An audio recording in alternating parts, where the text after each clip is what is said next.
Now, before we go to the animation to see how a menstrual cycle happens and also how pregnancy happens, let me explain a few things through a slide, and then the video will be clearer. Along with the organs of the reproductive system, there are also two endocrine glands, important endocrine glands that we must know about. The first endocrine gland is the hypothalamus, which is present in the brain, and this hypothalamus secretes a hormone which is called as gonadotropin releasing hormone, short form GnRH, gonadotropin releasing hormone. This hormone always acts on the anterior lobe of the pituitary gland. Pituitary gland is also another endocrine gland found in the brain.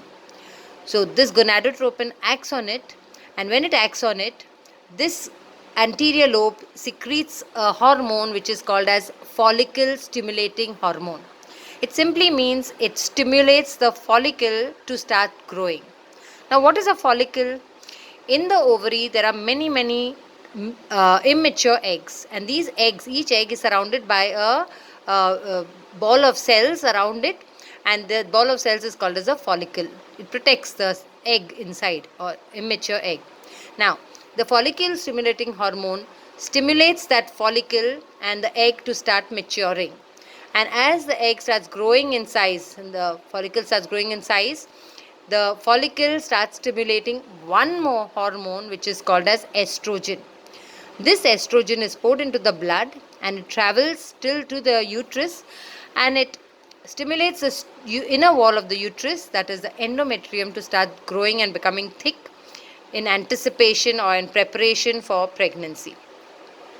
In the meantime, as estrogen keeps getting poured more and more into the bloodstream, the egg is also becoming more and more ready and fully prepared and fertilized. I beg your pardon, not fertilized, but fully prepared and mature. As the level of estrogen in the blood increases, it again stimulates the hypothalamus, which secretes gonadotropin releasing hormone, and which again in turn affects the anterior lobe of the pituitary gland. And this time, under the effect of high level of estrogen, the pituitary gland now secretes another hormone which is called as the luteinizing hormone.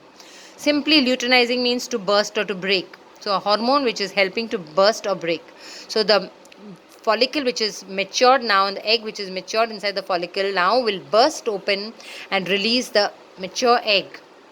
In the meantime, what is left of the burst bag like structure or the burst follicle, it gets converted and it's now going to be called as the corpus luteum. The corpus luteum starts secreting another hormone along with estrogen, which is called as progesterone.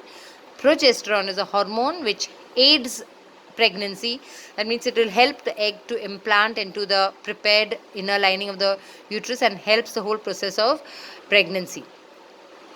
But in case the egg does not get fertilized by a sperm, then the corpus luteum starts breaking down, and then it is not called corpus luteum, it's given a new name, it's called corpus albicans.